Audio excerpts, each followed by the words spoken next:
From the beginning, the creators of Altered swore it would be innovative. That's a big claim, but among many things, having unique, one-of-a-kind cards in the world fulfills their promise.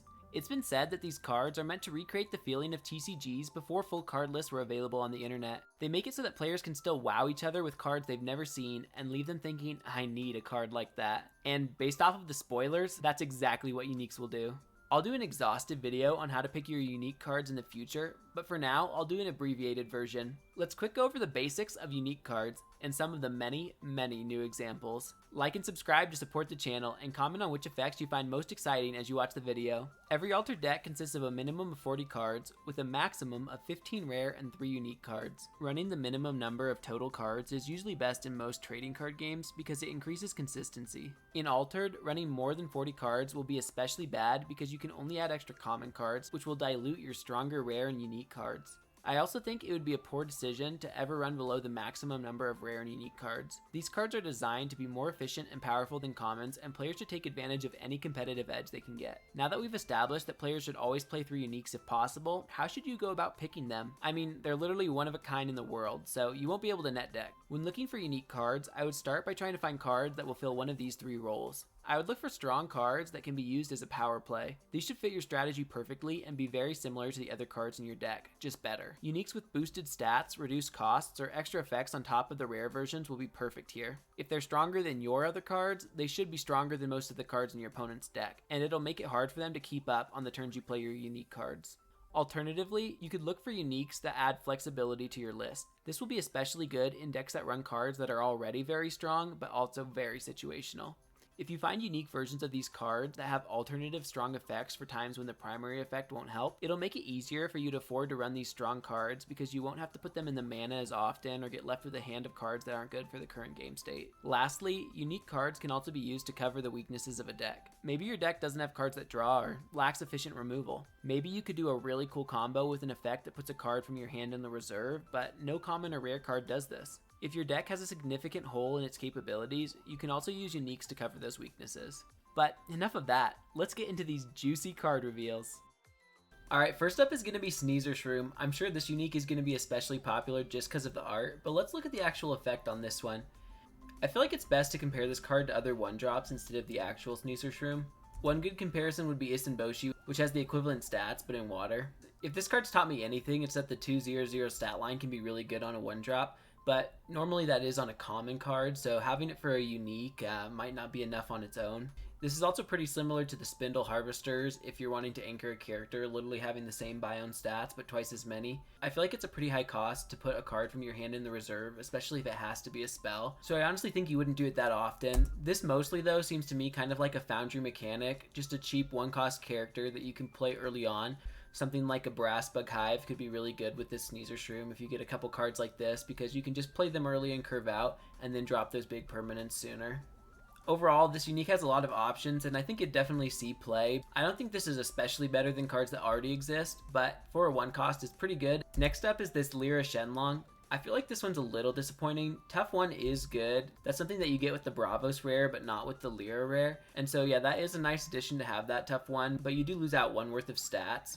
Also, this At Dusk effect is really goofy. You have to put a card from your hand in the reserve, and then you have a 50-50 chance to either draw a card or resupply. That's really similar to Ouroboros Croupier, except for Croupier doesn't have the cost to put a card from your hand in the reserve.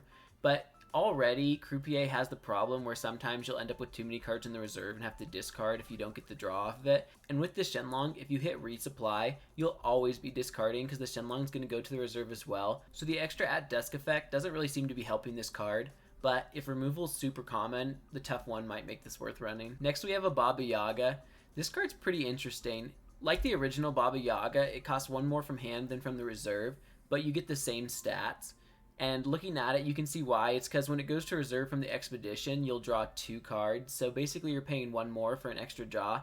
On its own, that might be enough to run this in some decks that really need the draw, but it is a little sad that the reserve cost isn't still 2, because normally this will just be a 3/2/2 for 3, unless you use the extra effect to pay 1 more to draw a card, but at that point things are getting pretty expensive. Luckily though, there is this extra discard from reserve effect on the bottom, which can let you put a spell into your hand, so you could easily just play this from hand for the 4 cost, and then instead of using it from the reserve, put something great back into your hand, like an Off You Go or something like that. Next up is this Bravo Tracer, and this one's got me really excited.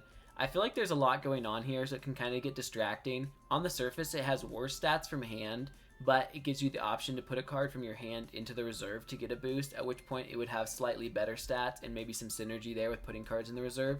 But mostly when I saw this card, I just thought of it as another Amelia Earhart. You never really play Amelia Earhart from the hand, and so in something like Trace, I feel like I would just treat this the same way, where it's just another 1 cost that you'll want to put in the reserve, and it has even better stats than Amelia. But you also have the fallback to use this more like Keylon Elemental and combo it with Amelia to just have an incredible first day. Next up is Bravos Vanguard. This card's family hasn't been officially spoiled yet, but this picture here gives you an idea of what the rare looks like. So normally it's going to be a 4/2/2 that you'll want to play after another character to have it lose fleeting and give it a boost. But with the unique version, it's a little different. You lose out slightly in stats, and now you want to play instead before your other characters and then play them afterwards. But since you can boost multiple characters now, as soon as you do it twice, you'll make up for the lost stats. And it has this super cool effect when you play it from the reserve to act like a rare intimidation and return something with a cost of 5 or less to the hand, which is super strong. Using this on something like the Ortis Bastion would be especially powerful. I think this unique would be super good, and it even has synergy with itself. The first time you play it, you'll be able to play your cards from the reserve, but since they lose fleeting, they'll go back there. So outside of Sabotage, I feel like you'll always have a target for the play from reserve effect. Here's another card that hasn't been officially revealed. I think Athena's been highly anticipated, and looking at this unique, it really seems incredible, so I don't think people will be disappointed.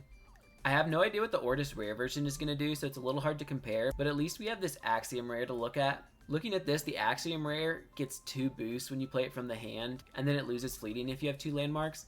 So I'm honestly not that sure which of these effects for this Athena are coming from the rare version versus like which of them are the unique part, because it basically seems almost identical to this Axiom Athena. Instead of getting the boost, you summon the tokens, and then it loses fleeting the same. But yeah, this card seems incredible. 4 cost from hand for 5 in stats is really strong, especially because it's split up between 3 bodies. I feel like it's pretty similar to playing something like a Haven Warrior, where you get stats that are slightly above curve. And if you have permanents in play like Ortis Bastion and Ortis Carrier, you'll be able to get that second effect as well. Also, if you think about it, if you do have the Ortis Bastion in play, when you play this from hand, it's actually going to be 8 worth of stats for 4, which is pretty ridiculous.